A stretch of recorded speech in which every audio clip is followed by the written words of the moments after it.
our police officers, the defective units. But I'd like to remind everybody, a grand jury indicted this individual based on only a piece of the evidence that the police had collected in that period of time. So a grand jury actually brought the charges. I think on two things I'd like to say, or three things I'd like to say. One, on financial costs, this $10,000 doesn't even come close to what the city spent in resources to actually look over the camera, gather all the data, gather all the information that actually brought the indictment by the grand jury on many, multiple different charges. Second is what I would call the ethical costs. And the ethical cost is you have, as a person who was in the House of Representatives when we tried to pass the Shepard legislation that dealt with hate crimes, putting them on the books, that President Obama then signed into law, to then use those very laws and the principles and values behind the Matthew Shepard hate crimes legislation to self-promote your career is a cost that comes to all the individuals, gay men and women, who will come forward and one day say they were a victim of a hate crime, who now will be doubted. People of faith, Muslim or any other religious faith, who will be a victim of hate crimes. People that of all walks of life and backgrounds, race, ethnicity, sexual orientation.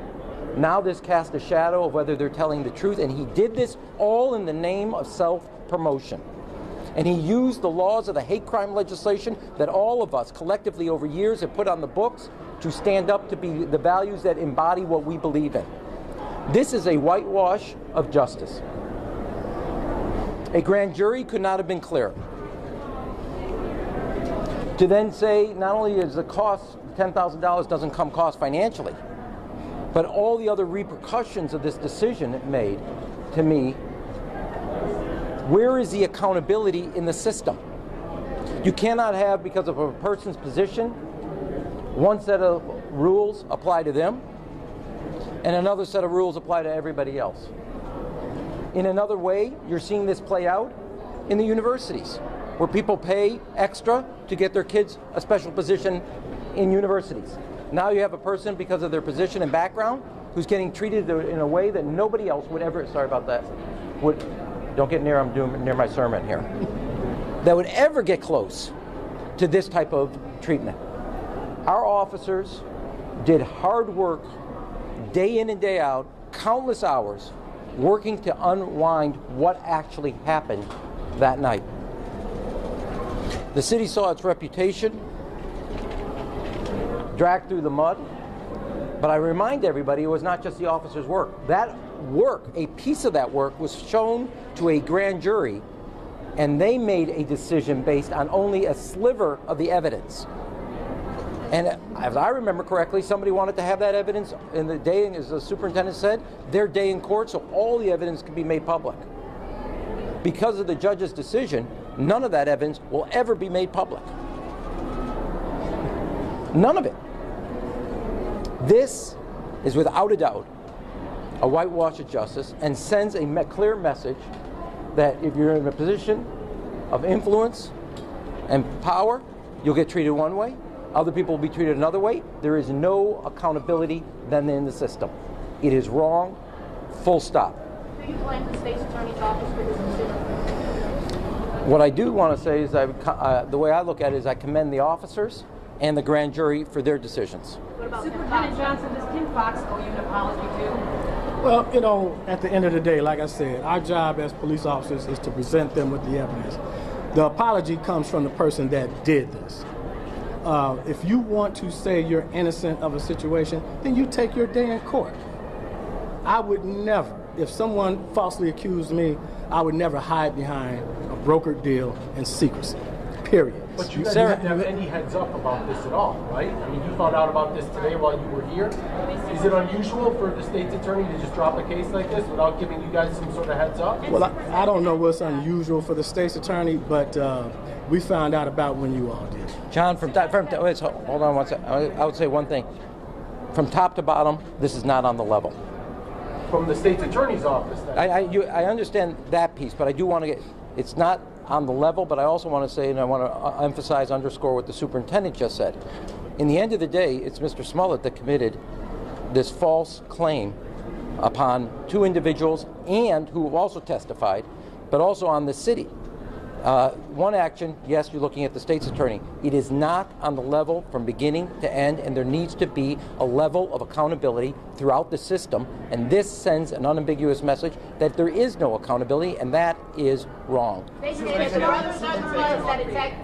you think this was incredibly disrespectful? You work hand in hand with the state's attorney's office and your department on cases every day.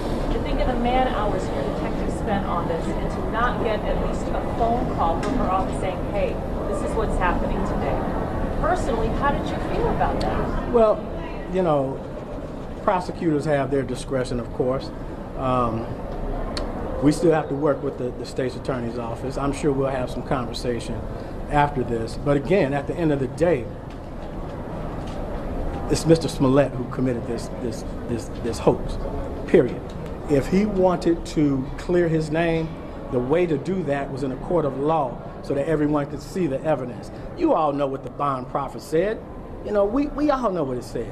So, you know, I stand by the facts of what we produced. If they want to dispute those facts, then the place to do that is in court, not secret. I want to Sarah, I want to say one other thing.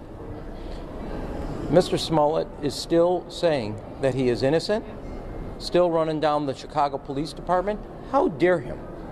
How dare him? After everybody saw, and I want to remind you, this is not the superintendent's word against his. The grand jury, a sliver of the evidence, and they came to a conclusion, as did the state's attorney's office. This is not the superintendent and the detectives department word against his. And even after this whitewash, still no sense of ownership of what he's done. He says that, in fact, he is the wronged in this case.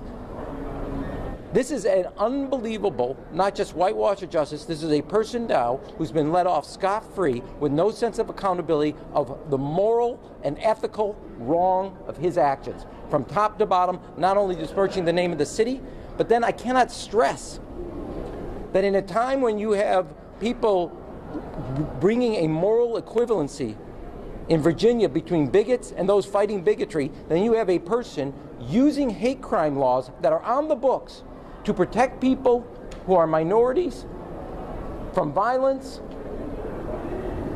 to then turn around and use those laws to advance your career and your financial reward. Is there no decency in this man? So Mr. Mayor, do you think that the state's attorney's decision was at all politically motivated? Last question, guys. Mayor, his attorneys say that he was the decision about politically motivated? and this case was being made in the public. Two things. One, to the state's attorney, the question about whether it was politically motivated or not is something you have to ask them, because only they can answer their motivation. But I do know what the grand jury says, and I keep pointing you back to what the grand jury did when they saw just a piece of the data. And I think there's not a person up here who would love to have all the information made public, let alone the two individuals who also talked. Wait a second. It's not whether I do or not. That's a question that only she can answer. I can only guess at it. To your question, Cheryl, I would just, if you mind repeating it, because I tried to... Yes. His attorneys say that he has been vilified, that this case was, that the case against him was done in public, and he was being judged. He's the person that brought this forward. Now, I remind you all, it goes back to also a letter. Now, he brought this case forward. He said he was a victim of a hate crime, both for his sexual orientation and for being black. The evidence came forward. A grand jury saw the evidence, realized this was a hoax on the city, a hoax on hate crimes, a hoax on people of good values who actually were empathetic at first, and he used that empathy for only one reason. Only for one. Okay, just listen. I'm going to close on this. We just had one of the largest ceremonies for the police department in the history of the city. 297 men and women. Most diverse class representing all parts of this city. People from all walks of life and backgrounds and faiths who said they want to serve the city and serve the values of the city and help serve others in time of need. They are there to uphold the law, and they have their best training to do that. And I draw to you in that contrast, people of all walks of life, as I said, graduates of our public schools, kids who grew up, whose parents were police officers, veterans of the armed forces who have a life of service. They were there to not only uphold the law, but the values that imbue and inform those laws. And now you have an individual who took those laws, turned them inside out, upside down, for only one thing: himself. And that, in my view, is an insult and an offense to every one of us who collectively uphold those laws, because they reflect who we are as a city, and because of the hate crime legislation that's federal, who we are as a country. Thank you. Is the case closed? Superintendent, can you tell us if the case is closed or not?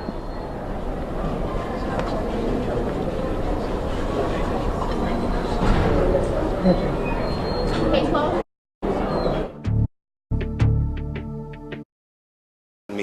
Who've shown me so much love. No one will ever know how much that has meant to me, and I will forever be grateful. I want you to know that not for a moment was it in vain. I've been truthful and consistent on every single level since day one. I would not be my mother's son if I was capable of one drop of what I have been accused of. This has been an incredibly difficult time, honestly one of the worst of my entire life. But I am a man of faith, and I'm a man that has knowledge of my history, and I would not bring my family, our lives, or the movement through a fire like this. I just wouldn't. So I want to thank my legal counsel from the bottom of my heart, and I would also like to thank the state of Illinois for attempting to do what's right. Now I'd like nothing more than to just get back to work and move on with my life.